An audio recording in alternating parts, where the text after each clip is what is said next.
제가 목회를 하면서 다른 목사님들과 조금 다른 독특한 이력을 가지고 있습니다. 엄청난 대단한 이력은 아니고 고등학교 때에 부모님과 함께 이사를 하고서 이제 등록한 교회를 다니면서 고등부로 또 청년부로 그렇게 교회를 다니다가 그 교회에서 교육전도사가 되어서 사역을 하게 됐습니다.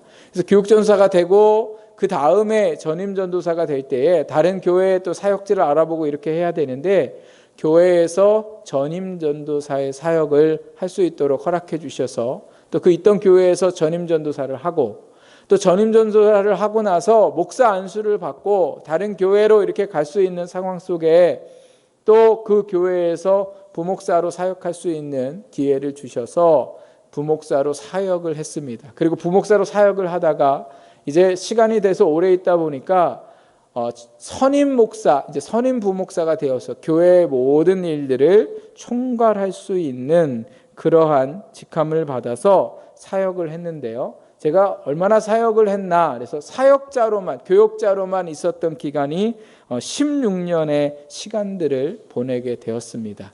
제 주변에 보면 그 동료 목사님들이나 선후배 목사님들이 참 독특한 신학 경력, 목회 경력을 갖고 있다 이렇게 말씀을 하세요. 원래 예수님도 고향에서 선지자 대접을 못 받으셨듯이 목회자가 자기가 자란 교회에서 목회자로 있기가 참 어려운데 어떻게 그런 오랜 세월 동안 목회를 할 수 있었을까 궁금해하시는 분들도 있었습니다. 그 모든 건 하나님의 은혜고 또 담임 목사님과 성도님들이 사랑해 주셨기 때문에 제가 그 사역을 할 수 있었습니다.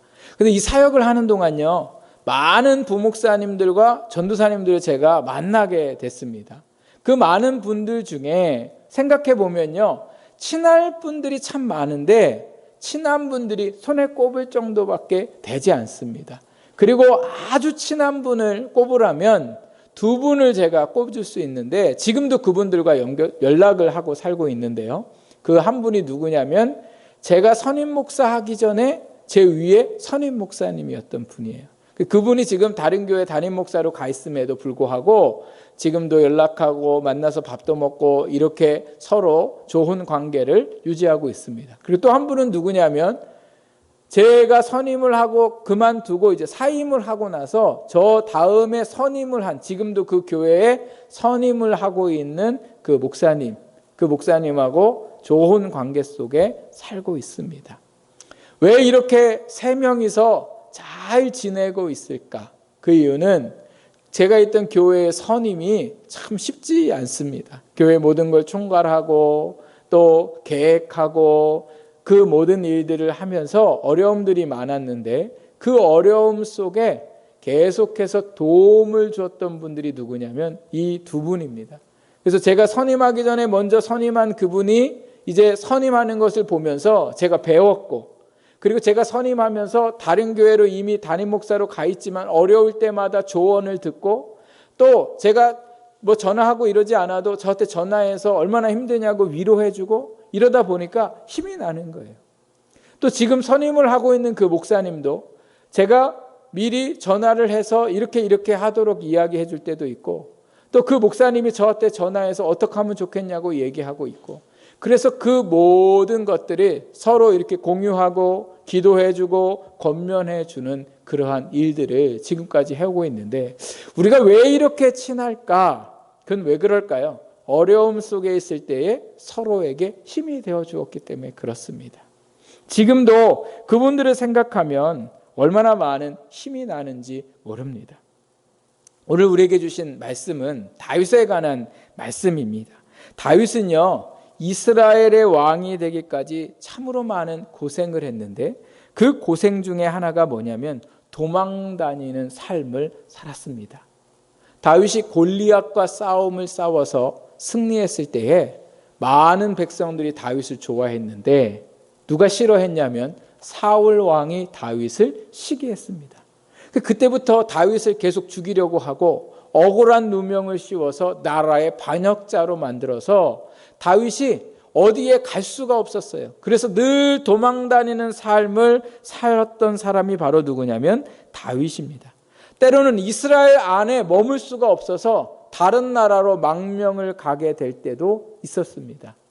이처럼 다윗이 외롭고 힘든 삶을 살았는데 다윗은 이 모든 힘든 삶을 잘 넘기고 또 이길 수가 있었습니다. 그 이유가 뭐냐? 첫 번째는 하나님께서 다윗을 도우셨기 때문이고, 두 번째는 뭐냐?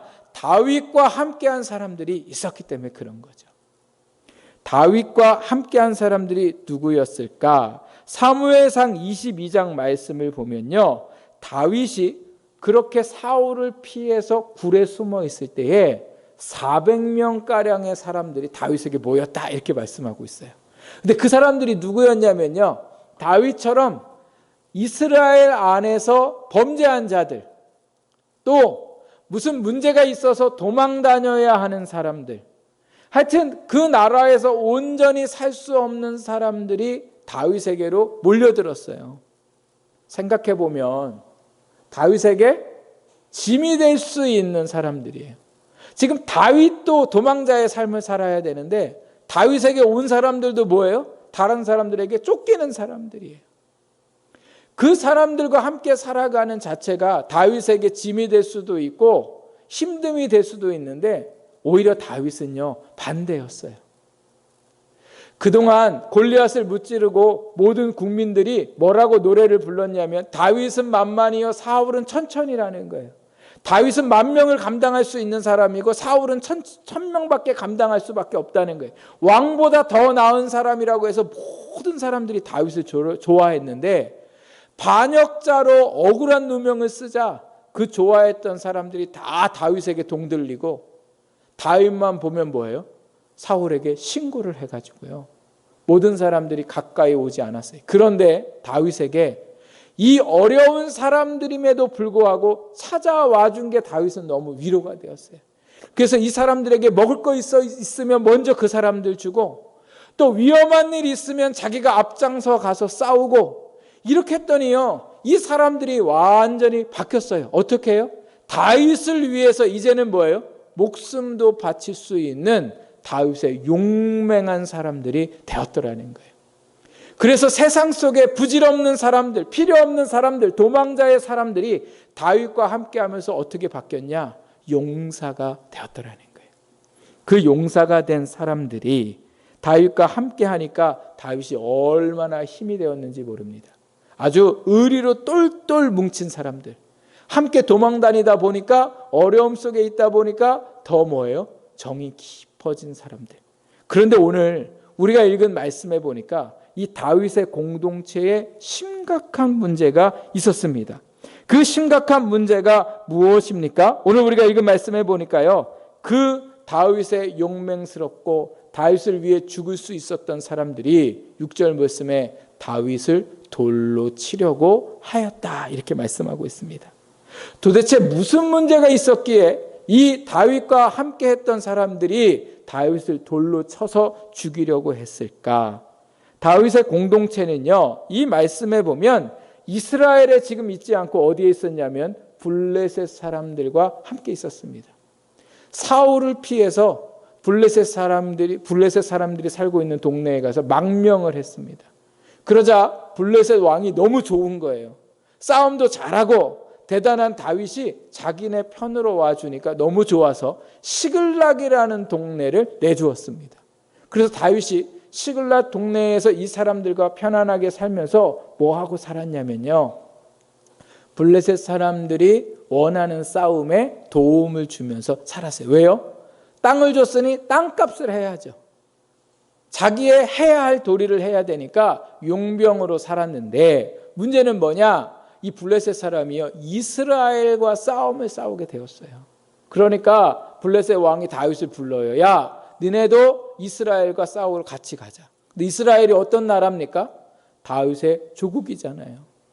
하나님이 사랑하시는 백성들이고 모두가 한 핏줄로 이루어진 형제들이었는데 그 다윗에게 싸움을 하도록 얘기했습니다. 그러니까 다윗이 싸울 수도 없고 그렇다고 안 나갈 수도 없고, 이런 상황 가운데에 다윗이 싸우러 가려고 군사들을 데리고 그 마을에는 아내들과 자녀들을 두고 이제 싸움터로 향하게 됩니다. 그 싸움터로 나갔는데 그 안에 회의를 하는 중에 문제가 생겼습니다. 그 문제가 뭐였냐면요. 블레셋의 장수들이 다윗이 이 싸움에 나가는 걸 반대했어요. 왜요?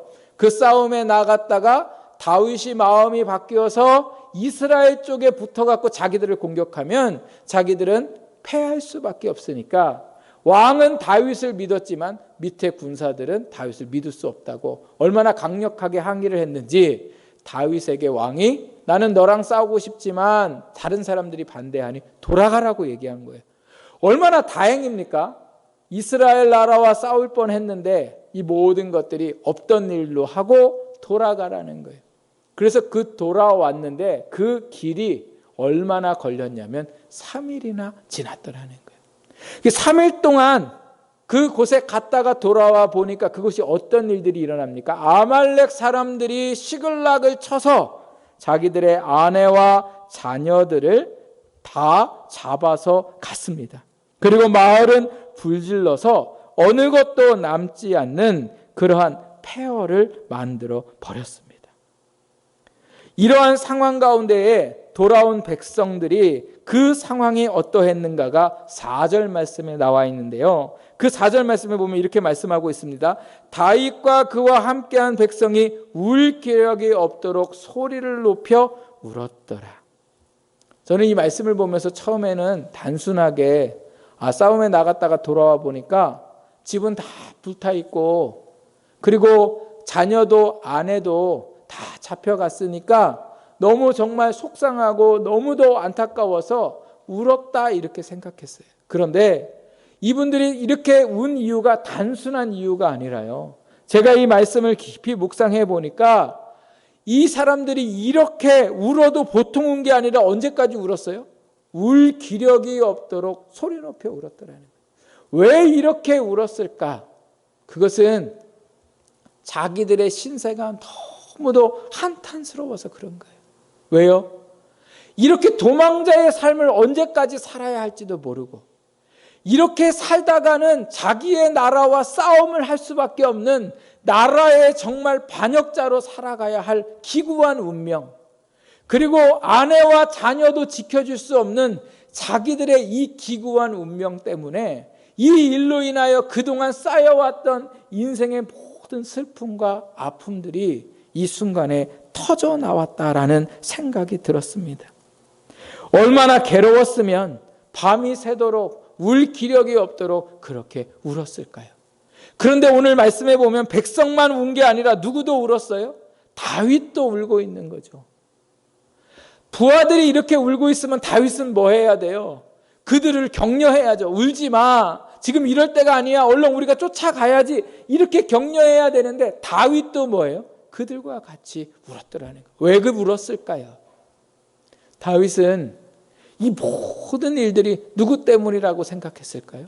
나 때문이라고.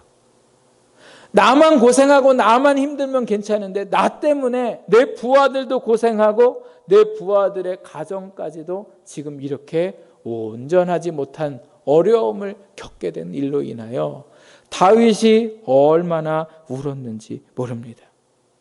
그렇게 우는 가운데에 여기서 끝난 게 아니라요.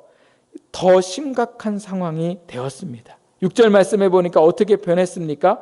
백성들이 이렇게 말씀하죠. 이 백성들이 누구예요? 다윗을 위해 용맹스러웠던 그의 부하들이 자녀들 때문에 마음이 슬퍼서 어떻게 변했습니까? 다윗을 돌로 치려 하였더라. 이렇게 하는 거죠. 이 사람들이 어떤 사람이에요? 다윗을 위해서는 목숨까지도 버릴 수 있었던 사람들이에요. 그런데 이 사람들이 어떻게 변했어요? 다윗을 돌로 치려고 하였더라는 거예요. 왜 이 사람들이 이렇게 변했습니까? 자녀들 때문에 변한 거예요. 어느 지역에 아주 오래전에 개척교회를 하는 교회들이 여러 군데가 있었습니다. 개척교회를 하니까 목사님들이 너무 힘이 드는 거예요. 근데 목사님도 힘이 드는데 사실 더 힘든 분은 누구냐면 사모님들이세요. 사모님들은 어려워도 그 어려움을 성도들에게 얘기할 수도 없고 목사님에게도 얘기할 수도 없으니까 사모님들이 그 개척한 목사님, 사모님들이 모임을 갖기로 했습니다. 그래서 모임을 갖고서 서로 힘든 얘기를 하고 서로를 위해 기도해 주고 또 서로를 위해 격려해 주면서 조금 더 있는 사람이 없는 교회를 도와주고 이렇게 서로를 위해서 얼마나 힘이 되었는지 몰라요. 그런데 이 교회들이 이제 시간이 지나고 나서 막 부흥을 하기 시작하고 모든 사모님들의 교회가 정말 어렵지 않고 이제는 많은 교회들을 도와줄 수 있는 큰 교회들이 되었습니다. 그리고 더 시간이 지나서 교회에 이제 은퇴할 나이가 되었을 때에 은퇴하는 어느 목사님이 후임자를 구했는데 그 후임자로 오신 분이 누구냐면 사모님들 모임 중에 있었던 그 어느 사모님의 아들이 그 후임자로 갔어요. 처음에는 너무 좋아했어요. 그 모임에서. 왜요? 우리가 이렇게 잘 목회를 하고 또 우리의 모임하는 그 자녀들 중에 한 사람이 그 교회에 가서 후임자가 된 것이 너무도 기뻐서 우리 그냥 주님 부르시는 그날까지 이 모임 변치 말고 끝까지 가자고 했는데 얼마 못 돼서 그 모임이 완전히 깨져 버렸습니다. 무슨 일이 있었을까요? 후임으로 간 목사님 그리고 은퇴하신 목사님이 서로 갈등 관계에 있으니까 원로 목사님 사모님이 그 속상한 얘기를 어디 가서 해요? 그 모임 가서 하는 거예요. 그 아들 목사님 때문에 너무 힘들다고. 그런데 또 후임자로 왔던 그 아들 목사님은 힘든 걸 누구한테 얘기했겠어요? 엄마 사모님한테 얘기하고 엄마 사모님은 그게 너무 속상하니까 또 어디 가서 얘기해요? 그 모임 가서 또 얘기하고. 그러니까 그 모임이요 두 패로 갈라져 가지고 막 서로 싸우고 이루 말할 수 없는 일들이 그 안에 일어나면서 그 모임이 완전히 없어져 버렸다는 얘기를 제가 들었습니다. 뭐가 문제입니까? 본인들이 있을 때는 문제될 게 없어요. 뭐가 끼니까요? 자녀가 끼면 어려운 일들이 일어나는 상황들이 참 많습니다. 나는 힘들어도 괜찮은데 자녀가 힘든 것은 부모가 받아들이기가 참 어렵습니다. 나는 다윗을 위해 죽을 수 있지만 내 자녀는 다윗을 위해 죽으면 안 되는 게 누구의 심정이에요? 부하들의 심정이었다는 거예요. 나는 다윗 때문에 어려워도 괜찮지만 내 자녀와 내 가족은 다윗 때문에 어려움을 당하면 감당할 수 없는 그러한 일들이 되었더라는 거예요. 그래서 6절 말씀에 부하들이 다윗을 돌로 치려고 했을 때에 그때의 다윗의 심정을 뭐라고 말씀하고 있습니까? 크게 다급하였다 이렇게 말씀하고 있어요. 다윗이 어땠어요? 크게 놀랬다는 거예요. 설마 사람들이 나한테 이럴 수 있을까? 어떻게 나한테 이렇게 대할까? 정말 잘못하다가는 지금 돌에 맞아 죽을 위기에 있어서 다윗은 너무도 다급하였고 놀랬습니다. 사람이 다급하면 생각지 못할 행동을 하게 되어 있습니다. 인생에 살아오면서 많은 실수들을 할 때가 언제입니까? 인생의 다급함을 느낄 때. 다급하면요 옷도 제대로 못 입어요. 불났을 때 생각해 보세요. 사람들이 불났는데 옷 제대로 갖춰 입고 나오는 사람들이 어디 있겠습니까? 예전에 제가 언제 이렇게 어른들한테 얘기 들어보니까 서울의 어느 호텔에 대낮에 불이 났다는 거예요. 불이 났는데 세상에 사람들이 거기서 옷 제대로 입고 나왔겠어요? 옷 제대로 못 입고 나왔겠어요? 옷을 어떻게 제대로 입고 나와요? 왜요? 다급하면 그런 거예요. 성경 말씀에 보면요 베드로가 예수님과 겟세마네 기도하는 그 동산에 있을 때에 병사들이 예수님을 체포해 가려고 할 때 막 다급하니까 어떻게 합니까?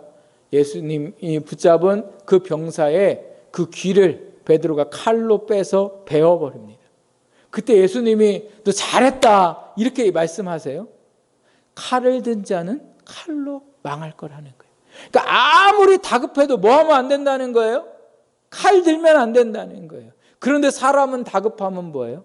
칼 들게 되어 있더라는 거예요. 다급하면 자기가 충성하기로 결심하고 자기의 생명을 내어주기로 생각했던 사람을 뭐 할 수 있어요? 돌로 칠 수 있더라는 거예요. 오늘 우리의 인생은 다급할 때가 너무도 많습니다. 오늘 지금 살고 있는 이 시대가 뭐예요? 다급한 시대고 어떻게 해야 할지 모르는 시대입니다. 다급해서 믿음으로 사는 사람들이 하나님을 부인하고 살 때가 많습니다. 다급함은 오늘 우리의 신앙에 있을 때에 가장 무서운 적이기도 합니다. 부하들도 다급해졌습니다. 다윗도 다급해졌습니다. 얼마나 화가 났을 수도 있고 아니면 이것저것 생각하지 않고 다윗 혼자 그 아말렉을 쫓아갈 수 있는 그러한 다급한 상황입니다. 그런데 오늘 말씀을 보십시오. 다윗이 크게 다급하였으나, 여기 다급하였으나라는 이 말씀은요, 두 문장이 합쳐져 있는 거죠. 다급했다, 그러나. 이 문장이 합쳐져 있는 거잖아요. 여러분, 다급할 수 있는 건 누구나 다 다급할 수 있어요. 목사도 다급할 수 있고, 신앙생활을 오래 한 사람도 다급할 수 있고, 기도를 많이 하는 사람들도 다 다급할 수 있어요. 중요한 건 뭐냐? 믿음의 사람에게는 다급함으로 끝나는 게 아니라 뭐가 있어야 됩니까? 그러나가 있어야 되는 거예요. 다급했는데, 그래서 죽을 것 같았는데, 이러지도 못하고 저러지도 못했는데, 그러나가 다윗에게 있었더라는 거예요. 다윗은 어떻게 하고 있습니까? 그러나 뭐 하고 있어요? 여호와를 힘입고 용기를 얻었더라, 이렇게 말씀하고 있어요. 다급한 상황 속에 여호와를 힘입고 용기를 얻었더라는 거예요. 힘입었다라는 뜻이 무엇일까? 제가 찾아보니까요, 안에서라는 뜻이에요. 여호와를 힘입었다는 말씀은 무슨 말씀이에요? 여호와의 안으로 뭐예요? 들어갔다는 거예요. 아니, 다급한데 어떻게 여호와 안으로 들어갈 수 있어요? 도대체 여호와 안이 어딜까? 하나님은 어디 계세요? 저 하늘나라에 계신데 다윗이 하늘나라로 들어갔을까요?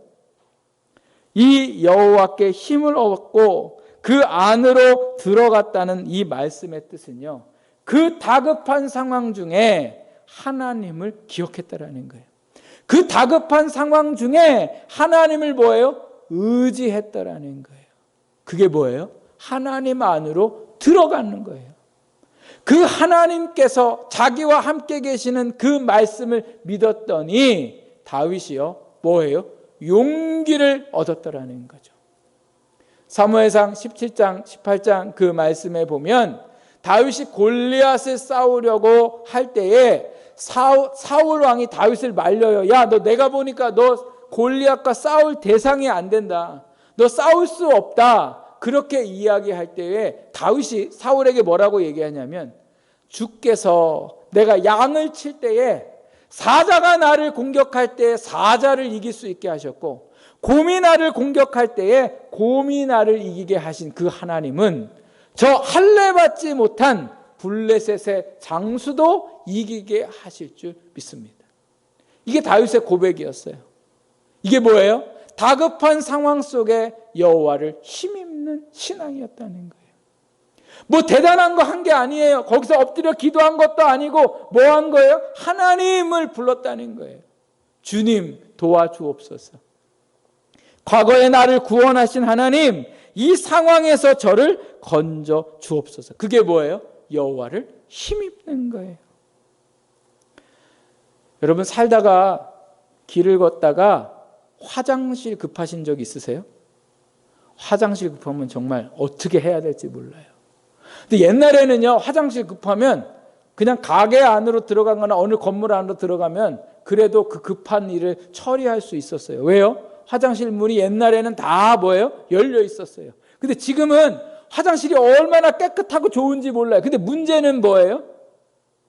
문이 잠겨 있는 거예요. 급한데 문이 잠겨 있으면 얼마나 곤란한지 몰라요. 그러나 여러분, 오늘 우리의 인생에 급한데 하나님의 문은 항상 뭐예요? 열려 있어요. 언제나 어디서나.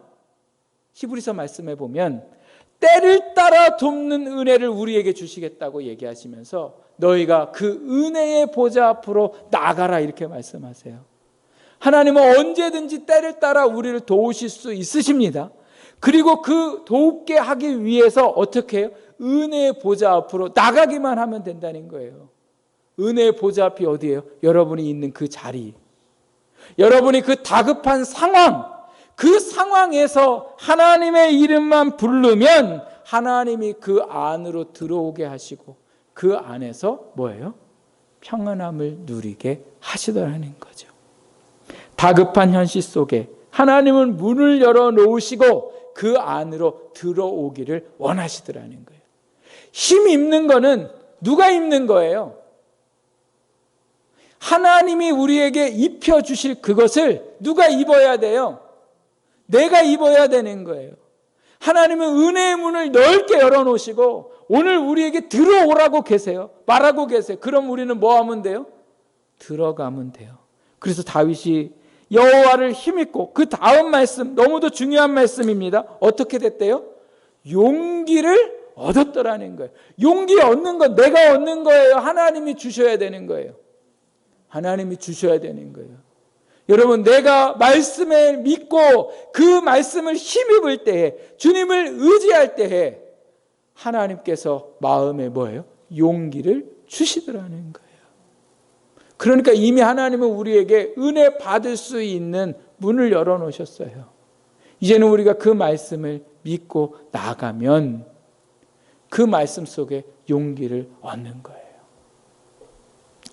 제가 어제 말씀을 들으면서 운동을 하다가 보니까 그 말씀하시는 목사님이 그런 얘기 하세요. 여러분, 살면서 정말 화가 날 때에 내가 하나님의 자녀라고 생각해 보셨습니까?